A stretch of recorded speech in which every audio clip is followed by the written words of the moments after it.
Ahoy and welcome to Bratislava, the proud capital of Slovakia. Dissected by the mighty Danube, the city is growing and improving at a fast pace. But is this also the case for the tram system? And how did the tram network come around? Let's find out.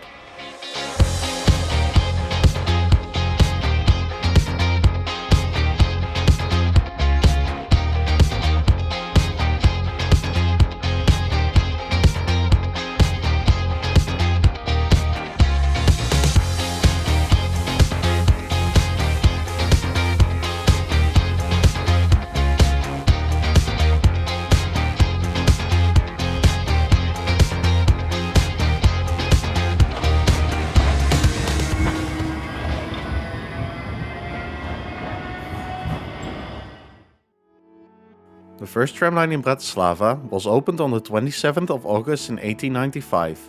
Bratislava was back then still called Pressburg and was located in the Austrian-Hungarian Empire.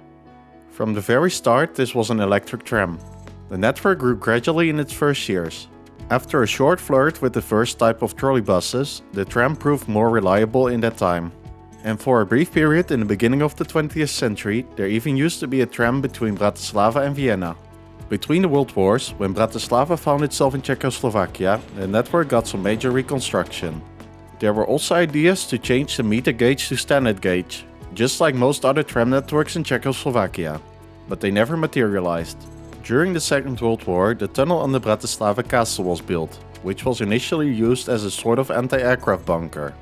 This tunnel is now exclusively open for tram traffic. The Second World War eventually led to the network being damaged for 90%. But soon after, lines were reconstructed and back in operation in 1946.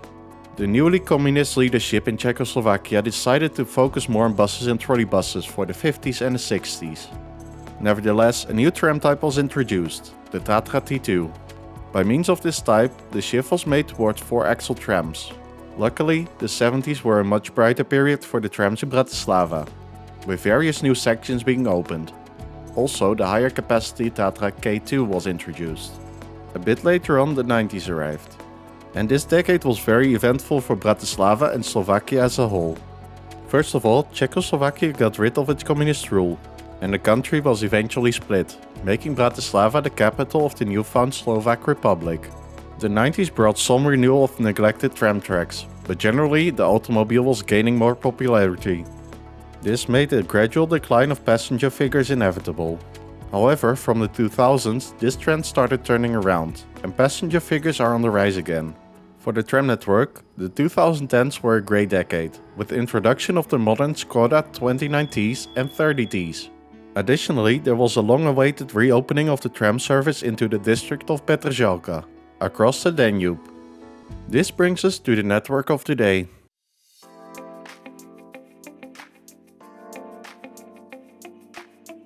As mentioned before, the gauge is 1000 mm, also known as meter gauge. The total track length is 42.7 km, and the network uses 600 volts DC overhead wires. All the lines combined form a network of 103.2 km, and the network uses two depots, Vozovna Krasnyani and Vozovna Jurajov Dvor. The turning loops and crossover switches are located at the following locations: Komisarki in the district of Racha, Vinohrady, Zlaté Pieski, Nové Mesto, Astronomická in Ružinov, Jungmanová in Petržalka, Prikryží in Dubravka, Kútiky in the district of Karlova Ves, Hlavná stanica, or the main station, and finally there is a short one-way station at Náměstí Ludovita Štúra. This brings us to the present-day line configuration. We start off with line 1, Hlavná stanica to Náměstí Ludovita Štúra, followed by line 3, Petržalka to Racha. Line 4 goes from either Dubravka to Nové Mesto or Zlaté Pieski. Line 7 operates only during peak hours and goes from Hlavná stanica to Vinohrady or Racha. And then finally we have line 9, Karlova Ves to Ružinov. This brings us to the fleet. The current fleet exists of 194 vehicles, and for this time we start off with the newest vehicles. One of these new types is the Skoda 29T, also known as the 4City Plus, which can carry up to 345 people. This tram is unidirectional. Its brother, the Skoda 30T, is bidirectional and can carry up to 356 people, although this is with less seating. This tram is needed on line 3, as there is no turning loop at Jungmanova. Of the Skoda 29Ts and 30Ts, there are 30 trams each. The next type in the fleet is the Tatra T6A5, which can carry up to 165 passengers. Of this type, there are 58 trams in the fleet. Then there is the K2 of Tatra, with 36 trams in the fleet. Most of these are modernized to the type K2S. There used to be 98 vehicles of this type, but most of them are withdrawn. These K2s can carry up to 227 passengers. And finally, there are 40 T3s, which also could be modernized.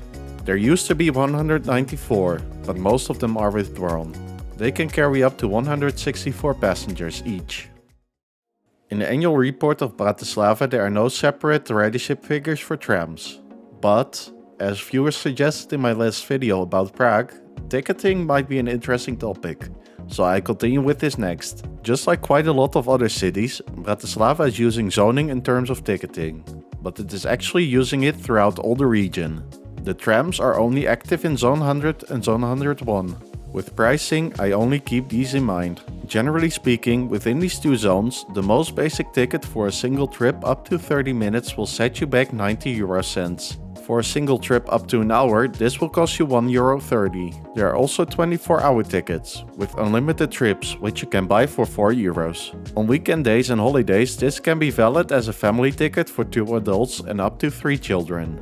This is however not valid if all passengers are just adults or just children. A 72-hour ticket will set you back €9, which is pretty cheap if you count the amount of trips you can actually do in 3 days. And for more regular passengers, a yearly ticket for 365 days in both Zone 100 and 101 will cost you as little as €199. This is less than 54 cents per day for unlimited travel in a city. I think this is an amazing price for a good public transport network. And now let's see if the future of this tram network is going to be very exciting.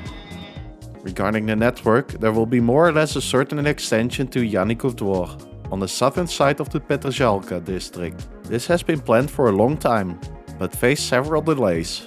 In December 2022, the mayor of Bratislava announced that the project likely misses its end of 2023 deadline, and now expects that this section will open sometime in 2024. Besides that, on the fleet side, there is also positive news. Back in March of 2022, a contract with Skoda has been signed to receive 30 additional unidirectional 29Ts. Later on, in June of that year, a deal was made to supply also some additional 30Ts. When all these trams are delivered in 2024, Bratislava's tram fleet will consist of 100 trams of this modern tram type. And so I hope you enjoyed this video about the Bratislava tram network. If you'd like to see more of my work in the future, please consider subscribing to my channel. And I hope to see you in the next video. Thank you very much for watching.